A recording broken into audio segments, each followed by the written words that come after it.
alaikum, Ani Bozo, hi. I want you to look around yourself. Look at all the little children here, the beautiful children. Look at the beautiful green trees around us. Look at the lovely sky, the birds, the clean air.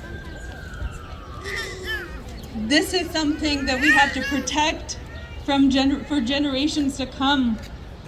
And unfortunately, this is not what children in Gaza, just ordinary folks in Gaza, can enjoy. The earth beneath their feet is being stolen. They're being dispossessed and displaced from their homes. Bombs are dropping on them from the sky.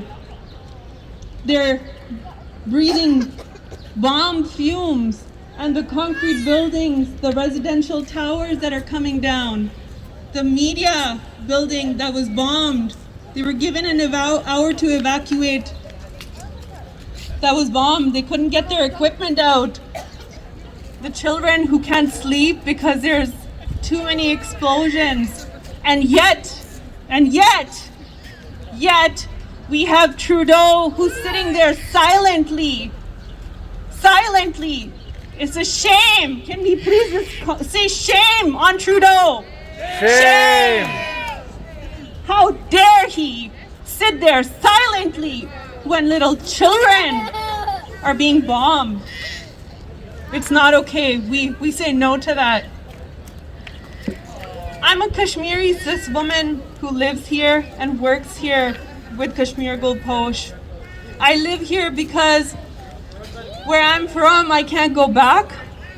I'm not safe there under the Indian colonial settler project, which is also genocidal.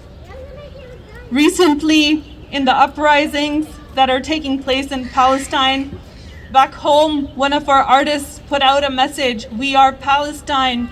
He was arrested. He's incarcerated. 20 youth protested for what's happening in Palestine, in Kashmir, in solidarity. They're all charged. We don't have the freedoms. We live in similar prisons. So from that standpoint, I understand, and my solidarity is with you.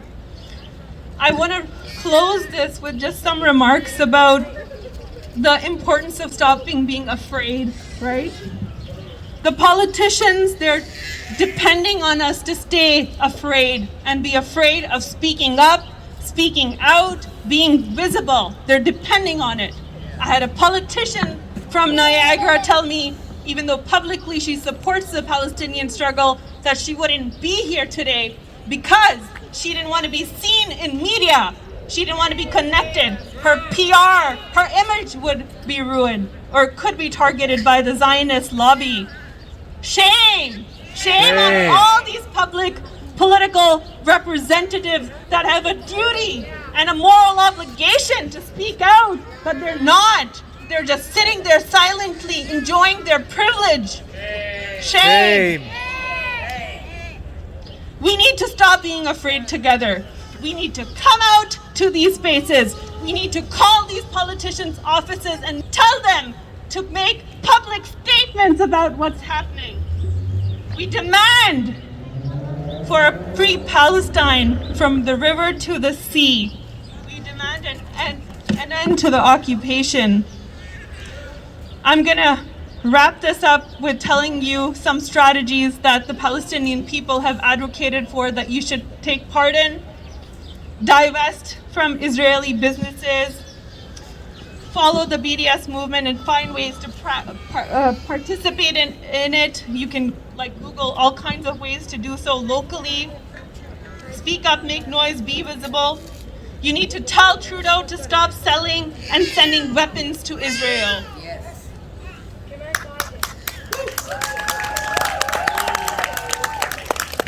With that, I want to thank again all the folks who've come here to make this gathering possible. Yes, you can come up.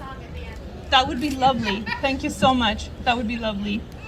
I just want to thank the Niagara Women's Drum Group. They've been giving us music, the singing medicine we needed to keep us in a good space mentally to get through this today. I want to thank Robert Fantina. I want to thank our marshals who generously came out to help make the space peaceful and safe for us. We don't need the police to keep us safe. We need us to keep us safe. And our community members who come out, I want to thank you. Brick by brick, wall by wall. Apartheid has to fall. Brick by brick, wall by wall. Apartheid has to fall. Brick by brick, wall by wall. Apartheid has to fall. Free! Palestine. Viva, viva! Palestine. Viva, viva! Palestina.